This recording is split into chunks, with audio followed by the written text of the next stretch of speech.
ਧੰਨ ਵਾਹਿਗੁਰੂ ਸਾਹਿਬ ਜੀ।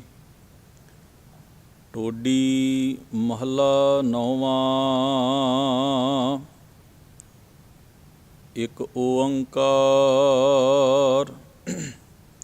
ਸਤਿ ਗੁਰ ਪ੍ਰਸਾਦ। ਕਹੋ ਕਹਾ ਆਪਣੀ ਅਧਮਾਈ, ਉਰਝਿਓ ਕਨਕ ਕਾਮਨੀ ਕੇ ਰਸ। ਨਹਿ ਕੀਰਤ ਪ੍ਰਭ ਗਾਈ, ਕਹੋ ਕਹਾ ਆਪਣੀ ਅਧਮਾਈ। ਉਰਝਿਓ ਕਨਕ ਕਾਮਨੀ ਕੇ ਰਸ। ਨਹਿ ਕੀਰਤ ਪ੍ਰਭ ਗਾਈ। ਰਹਾਉ ਜਗ ਝੂਠੇ ਕਉ ਸਾਚ ਜਾਨ ਕੈ, ਤਾਸਿਉ ਰੋਚਿ ਉਪਜਾਈ। ਦੀਨ ਬੰਧੁ ਸਿਮਰਿਓ ਨਹੀਂ ਕਬਹੂ, ਹੋਤ ਜੋ ਸੰਗ ਸਹਾਈ। ਮਗਨ ਰਹਿਓ ਮਾਇਆ ਮੈਂ ਨਿਸ ਦਿਨ, ਛੁਟੀ ਨਾ ਮਨ ਕੀ ਕਾਈ। ਕਹਿ ਨਾਨਕ ਅਬ ਨਾਹਿ ਅਨਤ ਗਤ, ਬਿਨ ਹਰਿ ਕੀ ਸ਼ਰਨਾਈ। ਮਗਨ ਰਹਿਓ ਮਾਇਆ ਮੈਂ ਨਿਸ ਦਿਨ, ਛੁਟੀ ਨ ਮਨ ਕੀ ਕਾਈ। ਕਹਿ ਨਾਨਕ ਅਬ ਨਾਹਿ ਅਨਤ ਗਤ, ਬਿਨ ਹਰਿ ਕੀ ਸ਼ਰਨਾਈ। ਵਾਹਿਗੁਰੂ ਜੀ ਕਾ ਖਾਲਸਾ, ਵਾਹਿਗੁਰੂ ਜੀ ਕੀ ਫਤਿਹ। ਦੀਨ ਦੁਨੀ ਦੇ ਮਾਲਕ ਧੰਨ ਧੰਨ ਗੁਰੂ ਗ੍ਰੰਥ ਸਾਹਿਬ ਸਤਿਗੁਰੂ ਸੱਚੇ ਪਾਤਸ਼ਾਹ ਮਹਾਰਾਜ ਜੀ ਦੀ ਮੁਬਾਰਕ ਚਰਨ ਸ਼ਰਨ ਦੀਆਂ ਹਾਜ਼ਰੀਆਂ ਭਰਨ ਅਤੇ ਸਤਿਗੁਰੂ ਦੀ ਮੁਬਾਰਕ ਬਾਣੀ ਨਾਲ ਸਾਂਝ ਬਣਾਉਣ ਦਾ ਇਹ ਸੁਭਾਗ ਸਮਾਂ ਅਕਾਲ ਪੁਰਖ ਵਾਹਿਗੁਰੂ ਜੀ ਨੇ ਬਖਸ਼ਿਸ਼ ਕੀਤਾ ਹੈ। ਨੌਵੇਂ ਪਾਤਸ਼ਾਹ ਗੁਰੂ ਤੇਗ ਬਹਾਦਰ ਸਾਹਿਬ ਜੀ ਦਾ ਉਚਾਰਨ ਕੀਤਾ ਹੋਇਆ ਪਾਵਨ ਸ਼ਬਦ ਗੁਰੂ ਗ੍ਰੰਥ ਸਾਹਿਬ ਮਹਾਰਾਜ ਦੇ ਅੰਕ ਨੰਬਰ 718 ਉੱਪਰ ਜੋ ਸ਼ਬਦ ਸੁਭਾਇਮਾਨ ਹੈ, ਆਪ ਜੀ ਨੇ ਪਾਠ ਦੇ ਰੂਪ ਵਿੱਚ ਸਰਵਣ ਕੀਤਾ ਹੈ।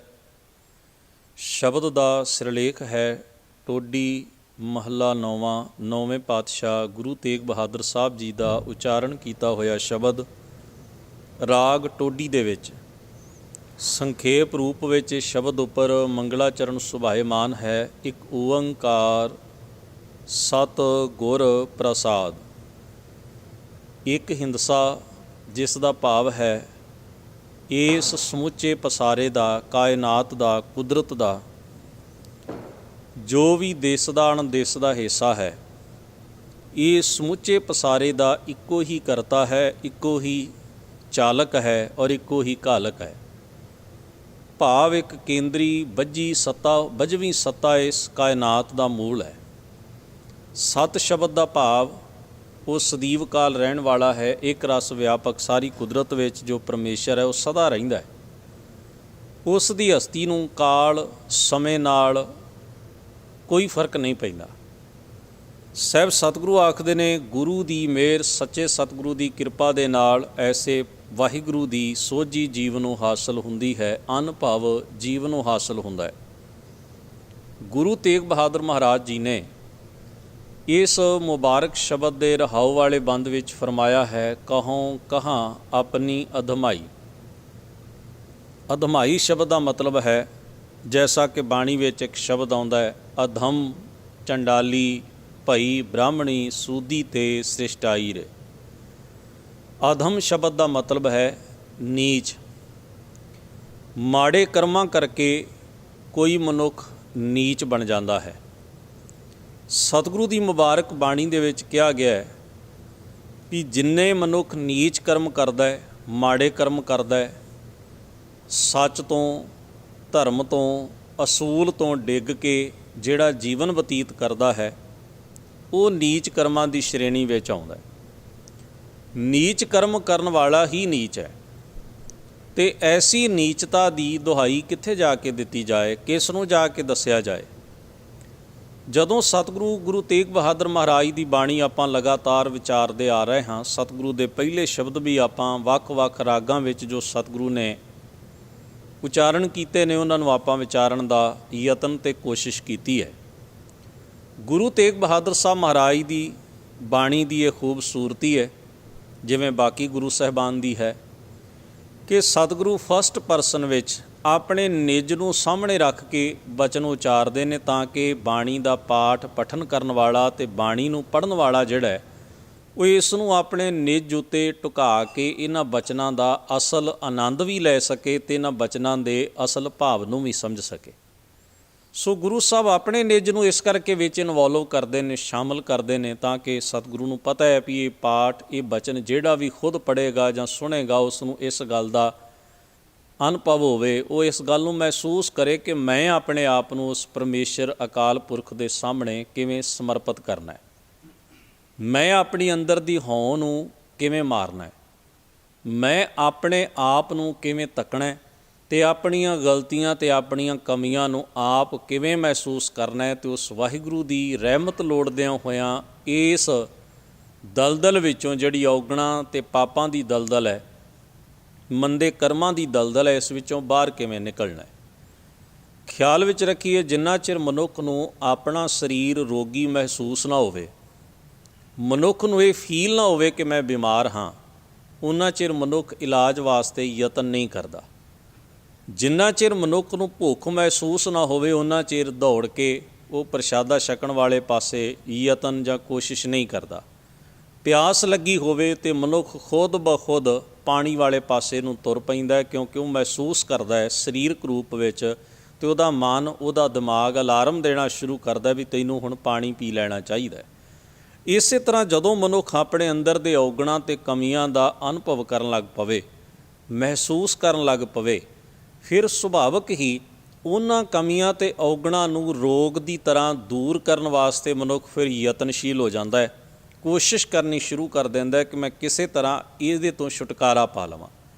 ਮਨੁੱਖ ਜਦੋਂ ਸ਼ੀਸ਼ੇ ਦੇ ਸਾਹਮਣੇ ਜਾ ਕੇ ਖਲੋਂਦਾ ਹੈ ਅਤੇ ਉਹਨੂੰ ਮਹਿਸੂਸ ਹੋਵੇ ਕਿ ਮੇਰੇ ਕੱਪੜਿਆਂ 'ਤੇ ਮੈਲ ਹੈ, ਜਾਂ ਉਸ ਨੂੰ ਪਤਾ ਲੱਗੇ ਮੇਰੇ ਚਿਹਰੇ ਦੇ ਉੱਤੇ ਕਿਸੇ ਨਾ ਕਿਸੇ ਤਰ੍ਹਾਂ ਦਾ ਦਾਗ ਲੱਗਾ ਹੋਇਆ ਹੈ, ਤਾਂ ਉਸ ਮਿੱਟੀ ਦੇ, ਚਿੱਕੜ ਦੇ, ਮੈਲ ਦੇ ਦਾਗ ਨੂੰ ਧੋਣ ਲਈ, ਸਾਫ਼ ਕਰਨ ਲਈ ਕੋਸ਼ਿਸ਼ ਕਰਦਾ ਹੈ। ਉਹਦੀ ਸਹਾਇਤਾ ਸ਼ੀਸ਼ਾ ਕਰ ਦਿੰਦਾ ਹੈ, ਪਰ ਮਨੁੱਖ ਉਸ ਨੂੰ ਵੇਖ ਕੇ ਅਤੇ ਸਾਫ਼ ਕਰਨ ਵਾਲੇ ਪਾਸੇ ਤੁਰ ਪੈਂਦਾ। ਠੀਕ ਇਸੇ ਮਹਾਰਾਜ ਧੰਨ ਗੁਰੂ ਤੇਗ ਬਹਾਦਰ ਸਾਹਿਬ ਜੀ ਨੇ ਆਪਣੀ ਮੁਬਾਰਕ ਬਾਣੀ ਰਾਹੀਂ, ਇਉਂ ਕਹਿ ਲਓ ਕਿ ਇਸ ਸ਼ਬਦ ਰਾਹੀਂ ਸਾਨੂੰ ਸ਼ੀਸ਼ਾ ਵਿਖਾਉਣ ਦਾ ਯਤਨ ਕੀਤਾ ਹੈ, ਤਾਂ ਕਿ ਅਸੀਂ ਆਪਣਾ ਅੰਤਰ ਆਤਮਾ ਵੇਖੀਏ, ਅਸੀਂ ਆਪਣੇ ਅੰਦਰ ਝਾਤ ਮਾਰੀਏ, ਅਸੀਂ ਆਪਣੇ ਜੀਵਨ ਦੀ ਪੜਚੋਲ ਅਤੇ ਪੜਤਾਲ ਕਰਦੇ ਰਹੀਏ।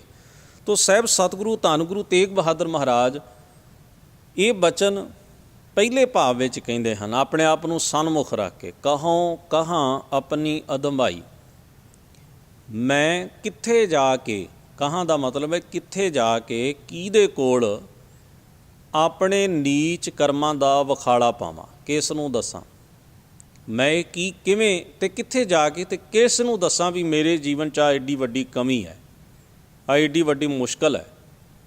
ਅਦਮਾਈ ਸ਼ਬਦ ਦਾ ਮਤਲਬ ਹੈ ਨੀਚਤਾ, ਕਰਮਾਂ ਦੀ ਕਰੂਰਤਾ, ਮਾੜੇ ਕਰਮਾਂ ਦਾ ਜੋ ਸਿਲਸਿਲਾ ਚੱਲ ਰਿਹਾ ਜੀਵਨ 'ਚ, ਉਹਦੀ ਸਮੁੱਚੀ ਕਹਾਣੀ ਕਿਹਨੂੰ ਜਾ ਕੇ ਬਿਆਨ ਕਰਕੇ ਦੱਸਾਂ। ਸਤਿਗੁਰੂ ਇਹਨੂੰ ਐਕਸਪਲੇਨ ਵੀ ਕਰਦੇ ਨੇ, ਇਹਦੀ ਵਿਆਖਿਆ ਵੀ ਕਰਦੇ ਨੇ ਵੀ ਉਹ ਅਦਮਾਈ ਕੀ ਹੈ, ਉਹ ਨੀਚਤਾ ਕੀ ਹੈ, ਉਹ ਖੋਟੇ ਕਰਮਾਂ ਦਾ ਪ੍ਰਭਾਵ ਕੀ ਹੈ। ਉਹਦੇ 'ਚੋਂ ਇੱਕ ਉਦਾਹਰਣ ਮਾਤਰ ਸਤਿਗੁਰੂ ਜੀ ਨੇ ਜ਼ਿਕਰ ਕੀਤਾ ਹੈ, ਉਰਜਿਓ ਕਨਕ ਕਾਮਨੀ ਕੇ ਰਸ ਨੈ ਕੀਰਤ ਪ੍ਰਭ ਗਾਈ। ਸਤਿਗੁਰੂ ਆਖਦੇ ਨੇ ਵੀ ਪਰਮੇਸ਼ਰ ਦੀ ਕੀਰਤੀ, ਕੀਰਤੀ ਦਾ ਮਤਲਬ ਹੈ ਸਿਫਤ, ਸਲਾਹ, ਜਸ, ਗੁਣ, ਚਿੰਤਨ, ਪਰਮੇਸ਼ਰ ਪ੍ਰਭੂ ਦੀ ਪਵਿੱਤਰਤਾ ਦਾ ਅਹਿਸਾਸ ਮੈਂ ਨਹੀਂ ਕੀਤਾ, ਉਹਦੇ ਗੁਣ ਇਬਾਦਤ ਵਾਲੇ ਪਾਸੇ ਮੈਂ ਰੁਖ ਨਹੀਂ ਕੀਤਾ, ਧਿਆਨ ਨਹੀਂ ਕੀਤਾ, ਚਿੰਤਨ ਨਹੀਂ ਕੀਤਾ। ਇਸੇ ਕਰਕੇ ਕੀ ਹੋਇਆ ਕਿ ਮੈਂ ਉਰਜਿਓ ਕਨਕ ਕਾਮਨੀ ਕੇ ਰਸ, ਕਨਕ ਦਾ ਮਤਲਬ ਹੈ ਸੋਨਾ, ਇੱਥੇ ਇਕੱਲਾ ਭਾਵ ਸੋਨੇ ਤੋਂ ਨਹੀਂ, ਇੱਕ ਉਦਾਹਰਣ ਮਾਤਰ, ਇੱਕ ਬਿੰਬ ਹੈ, ਇੱਕ ਚਿੰਨ੍ਹ ਹੈ, ਇੱਕ ਪ੍ਰਤੀਕ ਹੈ। ਕਿਸ ਗੱਲ ਦਾ? ਮਹਿੰਗੇ ਪਦਾਰਥਾਂ ਦਾ। ਇਸ ਦਾ ਭਾਵ ਹੈ ਕਿ ਮਹਿੰਗੇ ਧਨ, ਪਦਾਰਥ, ਵੈਲਥ, ਦੌਲਤ, ਇਹਨਾਂ ਚੀਜ਼ਾਂ ਦੇ ਰਸ ਵਿੱਚ। ਅਤੇ ਦੂਜਾ ਸ਼ਬਦ ਕੀ ਹੈ? ਕਾਮਨੀ। ਕਾਮਨੀ ਦਾ ਮਤਲਬ ਹੈ ਔਰਤ। ਇਸ ਦਾ ਤੱਤ ਭਾਵ ਹੈ ਕਾਮ ਰਸ ਵਿੱਚ ਵਲੀਨ ਹੋਣਾ। ਇੱਕ ਸਿੰਬਲ ਦੇ ਰੂਪ ਵਿੱਚ ਸਤਿਗੁਰੂ ਮਹਾਰਾਜ ਨੇ ਸ਼ਬਦ ਵਰਤੇ। ਖਿਆਲ ਵਿੱਚ ਰੱਖੀਏ, ਔਰਤ ਮਾਂ ਦੇ ਰੂਪ ਵਿੱਚ ਵੀ ਸਾਡੇ ਕੋਲ ਹੁੰਦੀ ਹੈ, ਭੈਣ ਦੇ ਰੂਪ ਵਿੱਚ ਵੀ ਸਾਡੇ ਘਰ ਵਿੱਚ ਹੁੰਦੀ ਹੈ, ਧੀ ਦੇ ਰੂਪ ਵਿੱਚ ਵੀ ਹੁੰਦੀ ਹੈ। ਸਤਿਗੁਰੂ ਮਹਾਰਾਜ ਜਦੋਂ ਇਸ ਭਾਵ ਵਿੱਚ ਸ਼ਬਦ ਵਰਤਦੇ ਨੇ ਨਾ, ਤਾਂ ਇਸ ਦਾ ਭਾਵ ਹੁੰਦਾ ਹੈ ਕਾਮ ਵਾਸ਼ਨਾ ਵਿੱਚ ਅੰਨਾ ਹੋਇਆ ਜਦੋਂ ਜੀਵ ਵਿਕਾਰਾਂ ਦੇ ਰਾਹ 'ਤੇ ਪੈਂਦਾ, ਪਰਾਇਆ ਰੂਪ ਤੱਕਦਾ, ਪਰਾਏ ਰੂਪ ਦੇ ਸੋਲੇ ਗਾਉਂਦਾ, ਪਰਾਏ ਘਰ ਵੱਲ ਤੱਕਦਾ, ਮੰਦਾ ਆਚਰਣ ਬਣਾਉਂਦਾ, ਅਸੂਲ ਤੋਂ ਡਿੱਗਦਾ, ਰਿਸ਼ਤਿਆਂ ਨੂੰ ਦਾਅ 'ਤੇ ਲਾ ਦਿੰਦਾ ਅਤੇ ਕਿਰਦਾਰ ਦੀ ਪਵਿੱਤਰਤਾ ਖਤਮ ਕਰ ਲੈਂਦਾ। ਜੀਵਨ ਜਾਨੀ ਕਿ ਕਾਮ ਦੀ ਦਲਦਲ ਵਿੱਚ ਜਿਸ ਵੇਲੇ ਧੱਸ ਜਾਂਦਾ ਹੈ ਜਾਂ ਉਸ ਪਾਸੇ ਨੂੰ ਤੁਰ ਪੈਂਦਾ ਹੈ, ਤਾਂ ਉਸ ਨੂੰ ਮਹਾਰਾਜ ਕਹਿੰਦੇ ਨੇ ਕਾਮਨੀ ਕੇ ਰਸ, ਉਰਜਿਓ ਕਨਕ ਕਾਮਨੀ ਕੇ ਰਸ। ਹੁਣ ਕੋਈ ਮਨੁੱਖ ਇਹ ਕਹਿ ਸਕਦਾ ਹੈ ਕਿ ਵੇਖੋ ਜੀ, ਜਿਸ ਮਨੁੱਖ ਕੋਲ ਸੋਨਾ ਨਹੀਂ, ਜੇ ਆਪਾਂ ਕੇਵਲ ਸ਼ਾਬਦਿਕ ਅਰਥ ਹੀ ਲੈਣੇ ਹੋਣ ਵੀ ਜਿਹਦੇ ਕੋਲ ਸੋਨਾ ਨਹੀਂ, ਉਹ ਤਾਂ ਫਿਰ ਮੁਕਤ ਹੋਇਆ ਨਾ। ਸਤਿਗੁਰੂ ਸੱਚੇ ਪਾਤਸ਼ਾਹ ਇੱਥੇ ਕੇਵਲ ਕਣਕ ਇੱਕ ਧਾਤੂ ਦੀ ਗੱਲ ਨਹੀਂ ਕਰ ਰਿਹਾ। ਕਣਕ ਦਾ ਮਤਲਬ ਹੈ ਸੋਨਾ। ਇਸ ਦਾ ਤੱਤ ਭਾਵ ਹੈ ਮਹਿੰਗੇ ਧਨ ਪਦਾਰਥ ਦਾ ਚਸਕਾ ਅਤੇ ਕਾਮ ਵਾਸ਼ਨਾ ਦਾ ਚਸਕਾ। ਸਤਿਗੁਰੂ ਕਹਿੰਦੇ ਨੇ ਜਿਉਂ ਹੀ ਪਰਮੇਸ਼ਰ ਦੀ ਯਾਦ ਭੁੱਲ ਜਾਂਦੀ ਹੈ, ਜਿਉਂ ਹੀ ਉਸ ਪਵਿੱਤਰਤਾ ਦੇ ਰਾਹ ਦਾ ਜੀਵ ਤਿਆਗ ਕਰ ਦਿੰਦਾ ਹੈ, ਅਤੇ ਫਿਰ ਇਹ ਵਿਸ਼ੇ ਅਤੇ ਵਿਕਾਰਾਂ ਦੀ ਖੱਡ ਵਿੱਚ, ਦਲਦਲ ਵਿੱਚ ਡਿੱਗ ਪੈਂਦਾ। ਫਿਰ ਇਹਦੇ ਜੀਵਨ ਨੂੰ ਚਸਕੇ ਆ ਕੇ ਘੇਰ ਲੈਂਦੇ ਨੇ। ਉਹਨਾਂ ਚਸਕਿਆਂ ਨੂੰ ਪੂਰਿਆਂ ਕਰਨ ਦੇ ਉੱਤੇ ਜ਼ਿੰਦਗੀ ਲੰਘ ਜਾਂਦੀ ਹੈ ਅਤੇ ਇਹ ਡਿਜ਼ੀਜ਼, ਇਹ ਰੋਗ ਜਿਹੜਾ ਹੈ ਫਿਰ ਵੱਧਦਾ ਹੀ ਜਾਂਦਾ ਹੈ, ਇਹਦੇ ਘਟਣ ਦੀ ਸੰਭਾਵਨਾ ਮੁੱਕ ਜਾਂਦੀ ਹੈ।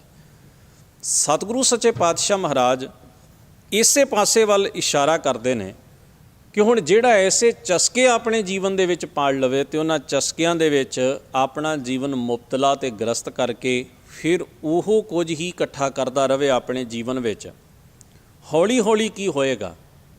ਜਿਉਂ-ਜਿਉਂ ਇਸ ਦਲਦਲ ਵਿੱਚ ਉਹ ਧੱਸਦਾ ਜਾਏਗਾ, ਉਹਦੀ ਚੇਤਨਤਾ, ਸੱਚੇ ਖਿਆਲ, ਰੱਬ ਦੇ ਰਾਹ ਵਾਲੇ ਪਾਸੀ ਗੱਲ, ਗੁਣਾਂ ਵਾਲਾ ਜੀਵਨ, ਉੱਚੇ ਕਿਰਦਾਰ ਦੀ ਜਿਹੜੀ ਲੋਅ ਹੈ ਉਹ ਮੱਧਮ ਪੈਂਦੀ ਜਾਏਗੀ, ਹੌਲੀ ਹੌਲੀ ਘਟਦੀ ਜਾਏਗੀ।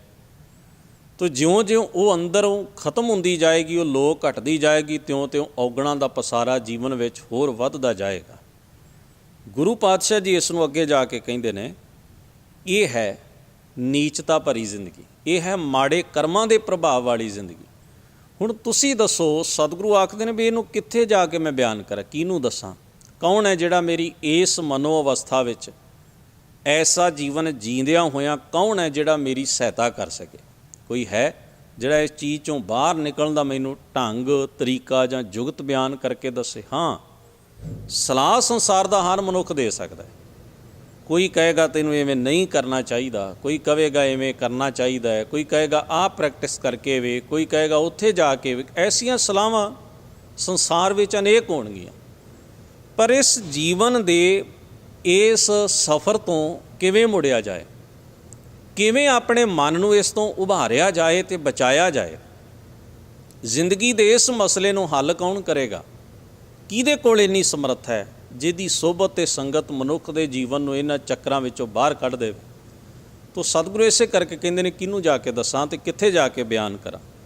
ਅਗਲੇ ਬੰਦ ਵਿੱਚ ਹਜ਼ੂਰ ਕਹਿੰਦੇ, ਜਗ ਝੂਠੇ ਕਉ ਸਾਚ ਜਾਨ ਕੈ, ਤਾਂ ਸਿਉ ਰੁਚ ਉਪਜਾਈ, ਨਾਸ਼ਵੰਤ ਚੀਜ਼ ਨੂੰ ਮੈਂ ਸਦਾ ਥਿਰ ਰਹਿਣ ਵਾਲੀ ਕਰਕੇ ਮੰਨ ਲਿਆ ਹੈ। ਜਾਨੀ ਕਿ ਮੇਰੇ ਮਨ ਨੇ ਇਸ ਸੱਚਾਈ ਨੂੰ ਕਬੂਲ ਨਹੀਂ ਕੀਤਾ, ਮੇਰੀ ਸੁਰਤ ਵਿੱਚ ਇਸ ਸੱਚ ਦਾ ਆਭਾਸ ਜਾਂ ਅਨੁਭਵ ਨਹੀਂ ਹੈ। ਹਾਂ, ਪਤਾ ਹੈ, ਜਾਣਕਾਰੀ ਹੈ ਵੀ ਆਹ ਟੁੱਟ ਜਾਂਦਾ ਹੈ, ਇਹ ਬਿਨਸ ਜਾਂਦਾ ਹੈ, ਇਹਨੇ ਮਰ ਜਾਣਾ, ਇਹਨੇ ਖੱਪ ਜਾਣਾ, ਕੁਝ ਵੀ ਥਿਰ ਨਹੀਂ, ਇਹ ਜਾਣਕਾਰੀ ਹੈ ਮਹਿਜ਼। ਪਰ ਇਸ ਸੱਚ ਨੂੰ ਆਤਮਸਾਤ ਨਹੀਂ ਕੀਤਾ, ਆਪਣੀ ਬਣਤਰ ਵਿੱਚ ਨਹੀਂ ਉਤਾਰਿਆ।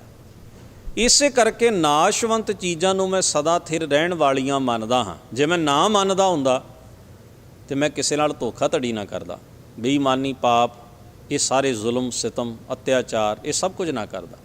ਸਤਿਗੁਰੂ ਕਹਿੰਦੇ ਜਗ ਝੂਠੇ ਕਉ ਸਾਚ, ਇੱਥੇ ਜਗ ਝੂਠੇ ਦਾ ਮਤਲਬ ਨਾਸ਼ਵੰਤ, ਨਾਸ਼ਵੰਤ। ਇਹਨੂੰ ਮੈਂ ਸੱਚ ਜਾਣਿਆ ਤਾਂ ਸਿਉ ਰੁਚ ਉਪਜਾਈ, ਅਤੇ ਇਹਦੇ ਲਈ ਮੈਂ ਆਪਣੇ ਮਨ ਅੰਦਰ ਘਣੀ ਰੁਚੀ ਪੈਦਾ ਕਰ ਲਈ ਹੈ, ਮੋਹ ਪੈਦਾ ਕਰ ਲਿਆ, ਇੰਨੀ ਡੂੰਘੀ ਅਟੈਚਮੈਂਟ ਪੈਦਾ ਕਰ ਲਈ ਹੈ। ਦੀਨ ਬੰਦ ਸਿਮਰਿਓ ਨਹੀਂ ਕਬਹੂ ਹੋਤ ਜੋ ਸੰਗ ਸਹਾਈ। ਦੀਨ ਦਾ ਅਰਥ ਹੈ ਗਰੀਬ, ਕੰਗਾਲ। ਸਤਿਗੁਰੂ ਦੀਨ ਕਿਹੜੇ ਸ਼ਬਦਾਂ ਵਿੱਚ ਵਰਤਦੇ ਨੇ? ਦੀਨ ਦਾ ਅਰਥ ਹੈ ਗਰੀਬ।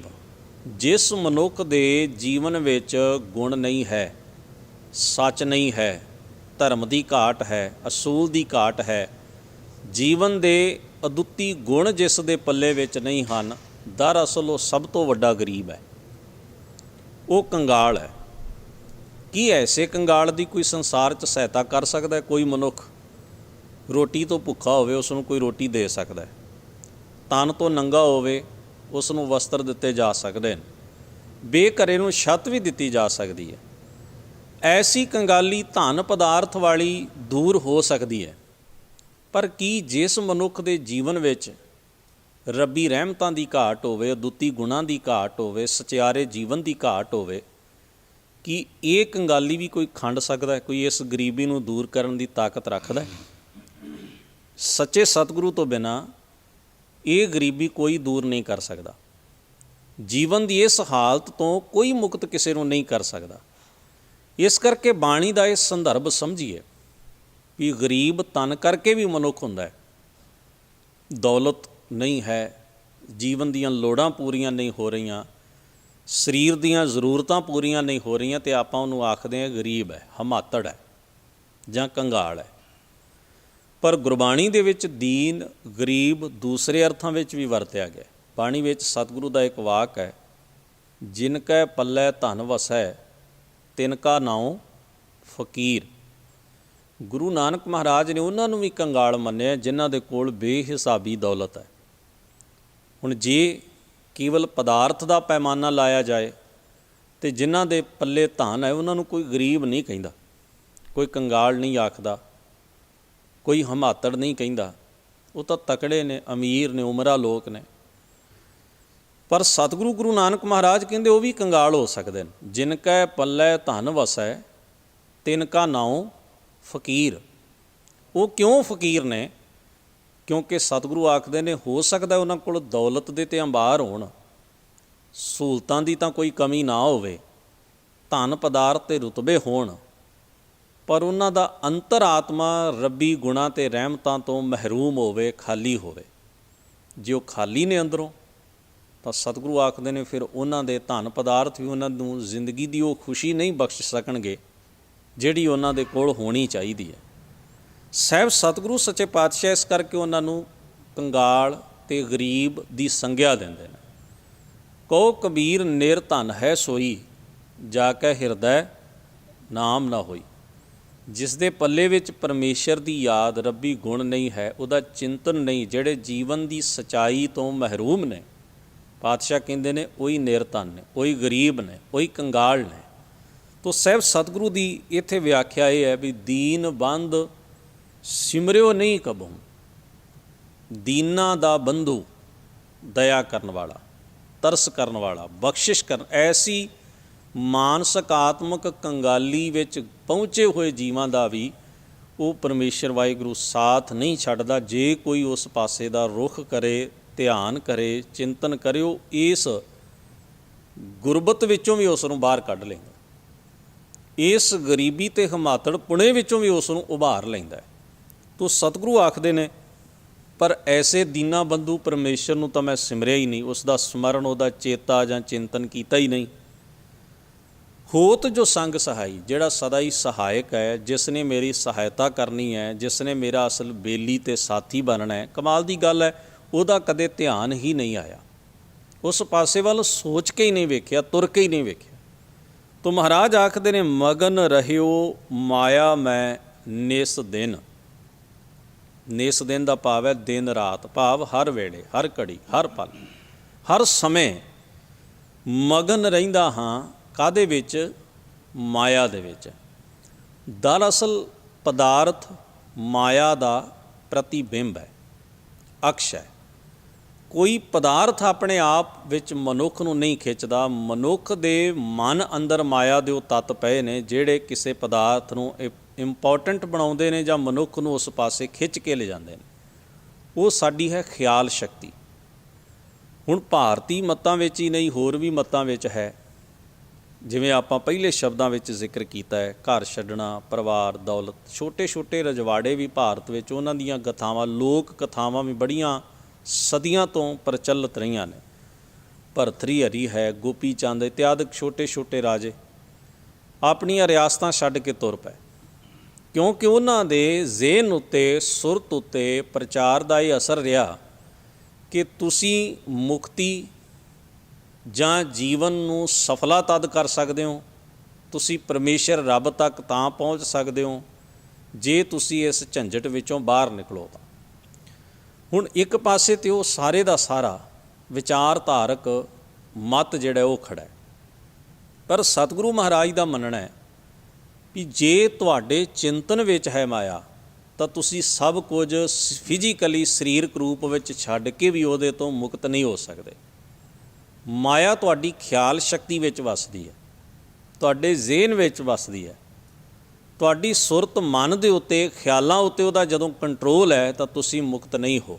ਇਸ ਲਈ ਗੁਰੂ ਤੇਗ ਬਹਾਦਰ ਸਾਹਿਬ ਆਪਣੇ ਸਲੋਕਾਂ ਵਿੱਚ ਮਨ ਮਾਇਆ ਮੈਂ ਰਮ ਰਹਿਓ ਸ਼ਬਦ ਵੀ ਵਰਤਦੇ ਨੇ, ਮਨ ਮਾਇਆ ਮੈਂ ਫੱਦ ਰਹਿਓ ਸ਼ਬਦ ਵੀ ਵਰਤਦੇ ਨੇ। ਫੰਦਿਆ ਹੋਇਆ, ਸ਼ਿਕਾਰ ਕੀਤਾ ਹੋਇਆ। ਰਮ ਰਹਿਓ ਦਾ ਮਤਲਬ ਹੈ ਮਨ ਮਾਇਆ ਮੈਂ ਰਮ, ਸਰੀਰ ਦੀ ਗੱਲ ਨਹੀਂ ਉਹ ਕਰਦੇ, ਪਹਿਲੋਂ ਮਨ ਦੀ ਗੱਲ ਕਰਦੇ ਨੇ। ਮਨ ਮਾਇਆ ਵਿੱਚ ਰਮਿਆ ਹੋਇਆ ਹੈ, ਜੁੜਿਆ ਹੋਇਆ ਹੈ। ਹੁਣ ਮਨ ਤਾਂ ਕੋਈ ਸਰੀਰ ਦਾ ਦਿਸਣ ਵਾਲਾ ਪਾਰਟ ਨਹੀਂ ਹੈ।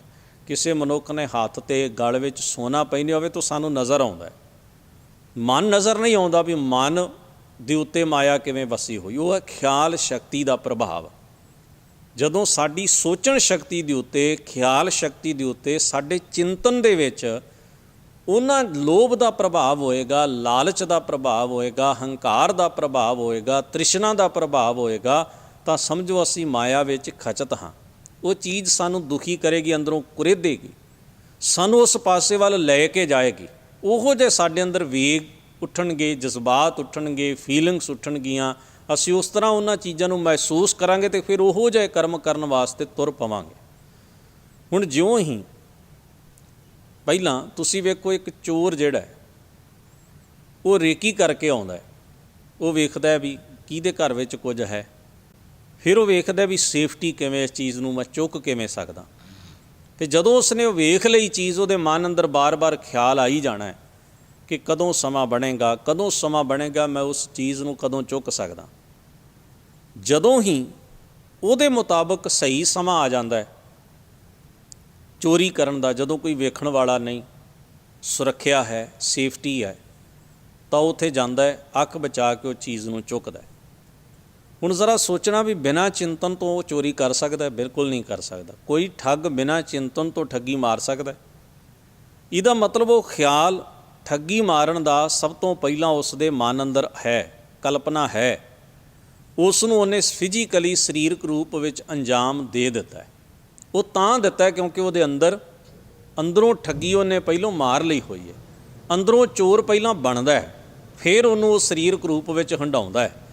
ਇਸ ਲਈ ਸਾਹਿਬ ਸਤਿਗੁਰੂ ਮਹਾਰਾਜ ਸ਼ਬਦ ਵਰਤਦੇ ਨੇ, ਮਗਨ ਰਹਿਓ ਮਾਇਆ ਮੈਂ ਨਿਸ ਦਿਨ, ਦਿਨ ਰਾਤ ਮਾਇਆ ਵਿੱਚ ਮਗਨ ਰਹਿੰਦਾ ਹੈ। ਫਿਰ ਆਖਦੇ ਨੇ ਛੁਟੀ ਨਾ ਮਨ ਕੀ ਕਾਈ। ਕਾਈ ਦਾ ਮਤਲਬ ਹੈ ਮੈਲ, ਜਾਲਾ।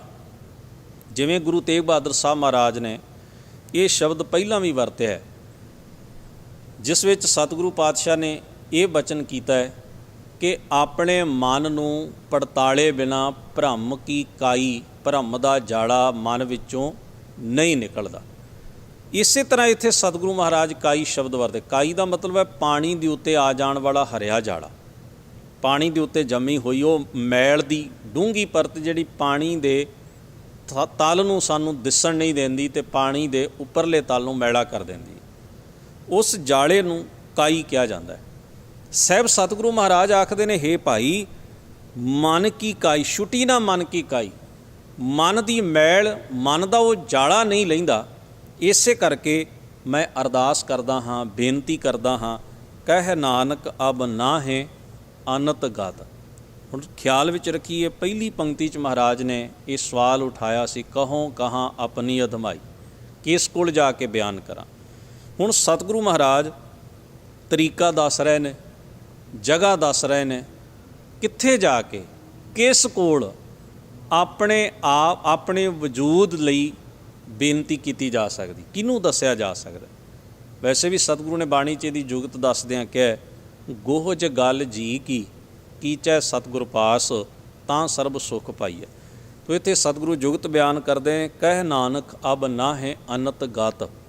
ਇਹ ਨਾਨਕ ਆਖ, ਹੋਰ ਕਿਸੇ ਜਗ੍ਹਾ 'ਤੇ ਤੇਰਾ ਭਲਾ ਨਹੀਂ। ਗਤ ਦਾ ਮਤਲਬ ਹੈ ਉਪਰੋਕਤ ਜਿਹੜੀ ਅਵਸਥਾ ਅਧਮਾਈ ਦੀ ਬਿਆਨ ਕੀਤੀ ਹੈ, ਇਹਦੇ ਤੋਂ ਮੁਕਤ ਹੋਣਾ, ਇਹਨੂੰ ਗਤ ਕਿਹਾ। ਸਤਿਗੁਰੂ ਆਖਦੇ ਨੇ ਹੋਰ ਕਿਤੇ ਤੇਰੀ ਗਤੀ ਨਹੀਂ, ਹੋਰ ਕਿਤੇ ਤੇਰਾ ਛੁਟਕਾਰਾ ਨਹੀਂ, ਹੋਰ ਕਿਤੇ ਤੂੰ ਇਸ ਅਧਮਾਈ ਤੋਂ ਮੁਕਤ ਨਹੀਂ ਹੋ ਸਕਦਾ, ਕੋਈ ਥਾਂ ਨਹੀਂ ਹੈ। ਫਿਰ ਕਿਹੜੀ ਥਾਂ ਹੈ? ਬਿਨ ਹਰ ਕੀ ਸ਼ਰਨਾਈ। ਹਰੀ ਪਰਮੇਸ਼ਰ ਅਕਾਲ ਪੁਰਖ ਨੂੰ ਸਮਰਪਿਤ ਹੋਣ ਤੋਂ ਬਿਨਾਂ, ਆਪਣਾ ਵਜੂਦ ਉਸ ਮਾਲਕ ਦੇ ਸਾਹਵੇਂ ਭੇਟਾ ਕਰਨ ਤੋਂ ਬਿਨਾਂ, ਇਹ ਭਾਈ ਹੋਰ ਕੋਈ ਥਾਂ ਨਹੀਂ ਜਿੱਥੇ ਤੇਰੀ ਸੁਣਵਾਈ ਹੋ ਸਕੇ। ਸਾਹਿਬ ਸਤਿਗੁਰੂ ਕਿਰਪਾ ਰਹਿਮਤ ਬਖਸ਼ਿਸ਼ ਕਰਨ। ਇਸ ਮੁਬਾਰਕ ਸ਼ਬਦ ਦਾ ਜੋ ਤਤ ਭਾਵ ਉਪਦੇਸ਼ ਹੈ, ਸਾਡੇ ਸਭਨਾਂ ਦੇ ਜੀਵਨ ਦਾ ਹਿੱਸਾ ਬਣੇ। ਗੁਰੂ ਮਹਾਰਾਜ ਹੋਈਆਂ ਭੁੱਲਾਂ ਚੁੱਕਾਂ ਦੀ ਖਿਮਾ ਬਖਸ਼ਿਸ਼ ਕਰਨ। ਆਪ ਜੀ ਦਾ ਧੰਨਵਾਦ। ਅਦਬ ਸਹਿਤ ਗੁਰੂ ਫਤਿਹ ਨਾਲ ਸਾਂਝ ਬਣਾਓ। ਵਾਹਿਗੁਰੂ ਜੀ ਕਾ ਖਾਲਸਾ, ਵਾਹਿਗੁਰੂ ਜੀ ਕੀ ਫਤਿਹ।